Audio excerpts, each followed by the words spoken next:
Hi everyone and welcome. Thank you so much for clicking on today's video and I hope you guys stay tuned until the end. My name is Esther Vincent, also known as LiaMia on social media. Do follow me over there, would love to get you guys up. How have you guys been doing?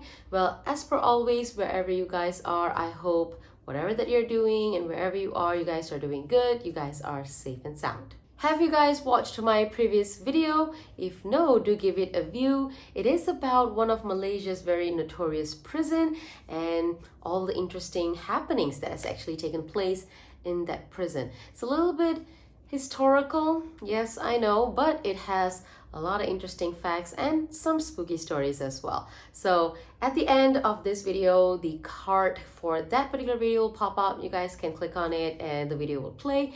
And at the bottom of this video, under the description box, I'll have that video's link. You guys can click on it to give it a view. Thank you. Now, since the intro is done, pretty much, let's come to today's video. So as for today, I have brought you guys yet one of Malaysia's supernatural creature. As I always say, we've got a ton of them and this is one of those many. As per the title of this video, I will be talking about Hantu Raya. Hantu simply means ghost. Raya simply means big or great or superior. So it directly translates to the great ghost or the big ghost in that sort.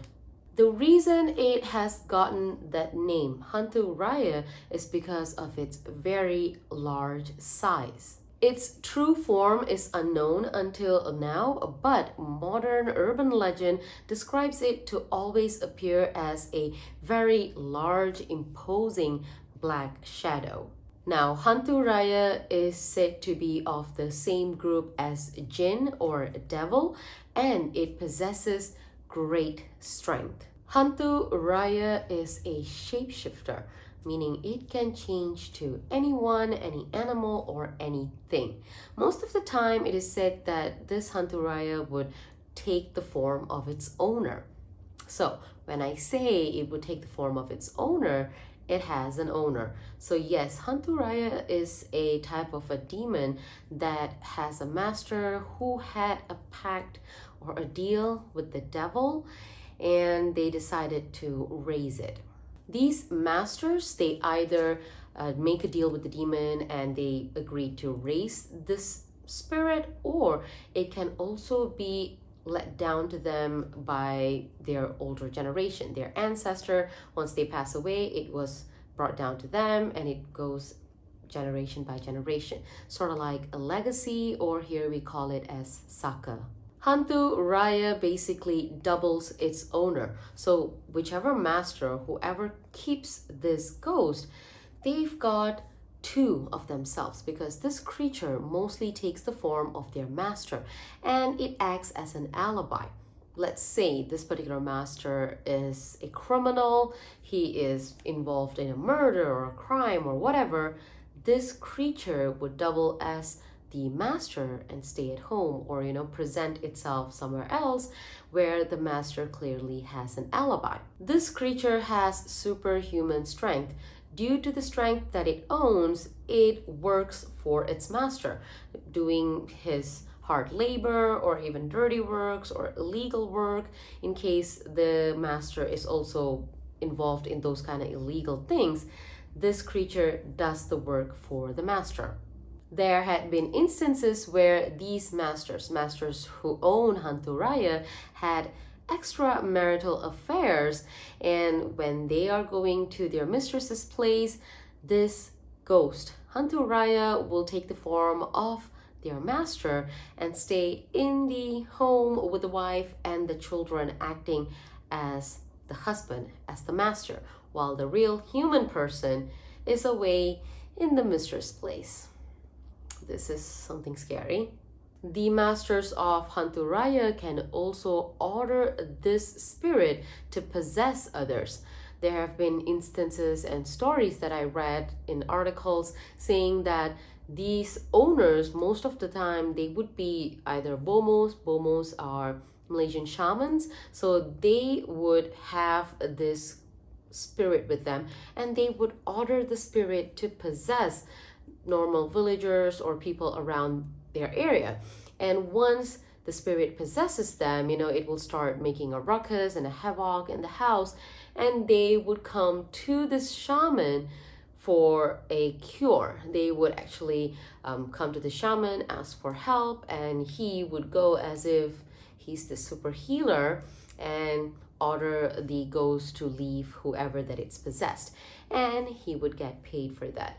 There are also instances where the master can have a deal with a shaman in the village, and they talk, and then they have a deal like, hey, I'll ask my ghost to go and possess that person, and they would come to you.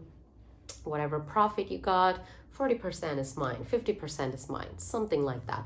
So they always deal in wrong ways to earn profit using Hantu Raya.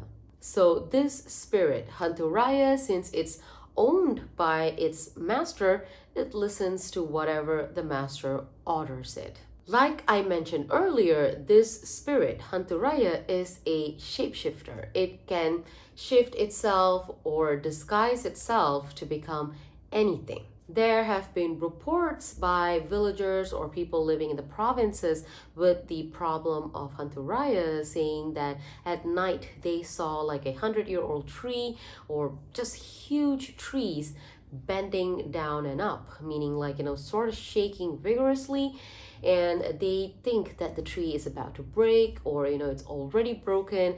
At night, all this would happen at night, but the next day when they come back to the same location looking at the same tree, the tree would be back to its normal position, up straight and not broken. So Hantu Raya is also said to be deceiving people late at night, doing this kind of funny acts, if you ask me. Overall, just scaring people, I guess. These Hantu Raya masters, while making a pact or making a deal with the devil to take one of the Hantu Raya as their own and to raise them, they would have agreed to certain terms and conditions, especially on what to feed the spirit. The food that is usually agreed upon is called ancak. Ancak is a type of a offering made with yellow glutinous rice, eggs, roasted chicken, rice flakes, and dal. Doll, they say. Why a doll? I don't know, but dolls are creepy. Yes, so yeah, it's an offering.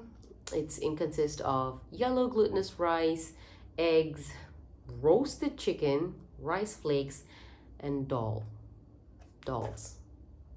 Sometimes these spirit Hantu Rayas are also offered blood of slaughtered animals. Bonus treat, I guess. If the Hantu Raya is not taken a good care of and not fed correctly as per agreed, you best believe this creature would turn on its master, attack the master, maul him to death. Now, I don't know whether it mauls the owner to death or not, but yes, it will turn on its master. Now, the Hantu Raya's power and its services to the master comes with another condition as well. Before the master passes on, meaning passes away, he needs to settle the ghost with a new owner. He needs to find the ghost, Hantu Raya, the one that he owns, a new owner. Because without an owner, this ghost would not be fed on time and would not be taken care of. So if he leaves the ghost without an owner, this ghost would have nowhere to go. It will start possessing sickly people around the provinces, around the village. And this poor person who is possessed would start shouting, "Saya lapar, saya lapar." That's Malay. It simply means, I'm hungry, I'm hungry. So it needs to eat. And this creature, the spirit, it's a huge spirit and it eats a lot. So once it possesses this sickly person or whoever that it possesses, they would start shouting that they're hungry, and no matter how much you feed them, they would still want more. So normally when this kind of instances happen, the villagers, they would go and resort to bring a shaman in, and the shaman would have to exorcise the person, whoever that's possessed. And this demon would do the same thing back again unless it's disposed of in a correct way. If it's just exorcised, it would try to find another person and possess them again and again. It repeats. This irresponsible masters of the Hantu Raya, if they did not choose or get a new owner for their spirit, they would be suffering terribly on their deathbed. Even before dying, even before their body is dead, even before the soul leaves their body, they would be protruding a really, really bad rotting smell off of themselves. And let's say they passed away, they died, and before, ow, something is in my eye. Okay, so after they die, when the body of the master is about to be buried, it will not go down easily. It would start waking up, or it will start sitting up and acting like as if it's alive back again. And if it is fed, it would start eating greedily. That simply means that Hantu Raya starts to possess the dead body of the master and trying to eat from the master's dead body. Yeah, I don't know how long that goes on for because I could not find that kind of detail. Imagine the body is already dead. I mean, the master's body is already dead, and this thing just possessed it and it's starting to eat. How many days could it go on like that? Anywho's, there are a few signs to identify people who own this spirit. Some of those are when they talk to you, they would not look into your eye when they're, conversing with you, when they're talking with you. They do not have, not to say the ability, but they just could not look into your eye while they are speaking with you. Even though they are old, they would still be very strong. They can be seen bringing a lot of eggs and chickens to the jungle or to the forest nearby their living area. And it is said that they would sneak out to the foresty, jungly area from their houses mostly at night. Gone for a couple of hours and they'll be back by dawn. Creepy. This Hantu Raya, the spirit, is mostly believed by the Malay people in my country, Malaysia. And in 2007, there was a movie that somewhat related to Hantu Raya was released, titled Jangan Pandang Belakang.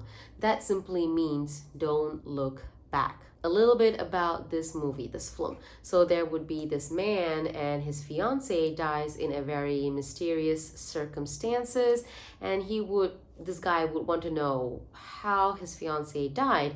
And when he's investigating it, that's when he finds out that his fiance brought a jar that was floating around on the beach, thinking that that's something ancient. She brought it back home and she would open it up, not realizing in that jar was a Hantu Raya that was disposed by a shaman somewhere. So when she brought the jar back home and opened it up in her house, the spirit would come out and possess her, just creating a very creepy situation around her house, asking for food, and somehow the fiance passes away. And he, trying to investigate the whole situation, would get tangled up in this creepy situation as well. So the movie did pretty well. I've seen the movie a couple of times. It was very creepy for that time, but it's been a very long time since the movie came out. So I've not seen it in a very long time as well. So you guys can catch that out. Jangan Pandang Belakang. So that, you guys, is the urban legend, story, or whatever we may call it, about the great ghost, Hantu Raya. With all that said and done, we have come to the end of today's video. If you guys had stayed tuned until this very moment, thank you so much from the bottom of my heart. I would appreciate it a lot if you guys could leave me a thumbs up. That means so much to me. I will see you guys again on the next video. Let's see what comes into my mind, whether it's a ghost story, whether it's a crime, whether it's a mystery story. Let's see what I brew up with. Until then, wherever you guys are, stay safe, take care, and I will see you soon. Bye.